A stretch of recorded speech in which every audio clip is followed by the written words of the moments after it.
Welcome to Diwakar physics. चलिए हम इस वीडियो में रेडियो एक्टिविटी का जो क्वेश्चन 2024 में जो आया था वो हम सॉल्व करेंगे। तो क्वेश्चन इस तरह से है, ये एटम X है, Y बन जाता है, ये अल्फ़ा पार्टिकल रिलीज करता है ना, यहाँ हीलियम लिखा है तो ये अल्फ़ा पार्टिकल रिलीज कर रहा है।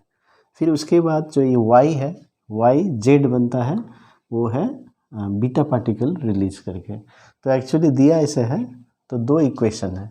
अभी हम देख सकते हैं यहाँ पर ब्लैंक्स दिया है, तो ये हम फिल करना है अभी हमें, ठीक है।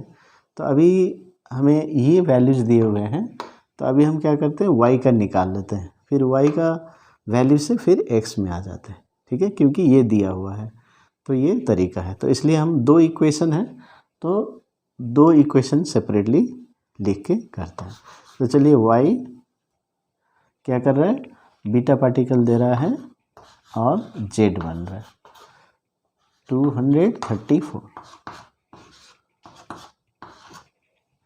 अभी आपको मालूम है जब बीटा पार्टिकल रिलीज करता है तो एटॉमिक नंबर 1 इंक्रीज होता है, तो इंक्रीज हो गया, ये 91 है तो ये क्या होगा 90 हो जाएगा, ठीक है। नहीं तो आप ये नंबर्स 91 - 1 90 ऐसे भी लिख सकते हैं, लेकिन आपको याद है बीटा पार्टिकल रिलीज होने से एटॉमिक नंबर बढ़ जाता है, तो ये 91 बढ़ गया है, इसका मतलब यह 90 होना चाहिए, 90 91 हो जाएगा।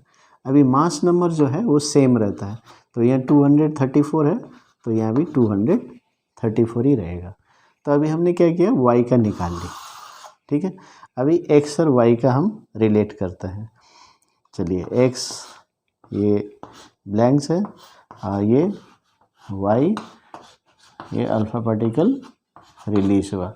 तो अभी हमने देखा y का क्या है 90 और 234।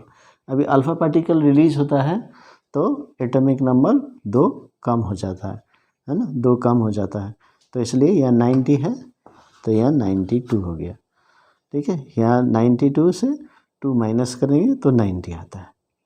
और एटॉमिक जो मास नंबर है वो है 4 कम होता है, एटॉमिक मास नंबर ये 4 कम होगा, तो इसका मतलब यहाँ पर 238 होगा। ऐड करना पड़ेगा इसलिए, क्योंकि 238 - 4 करने से 234 आता है।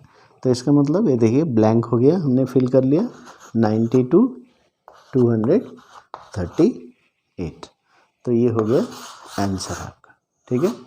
तो इस तरह से हम अल्फ़ा बीटा जो एमिशन होता है उसको हम सॉल्व करते हैं। Thank you very much.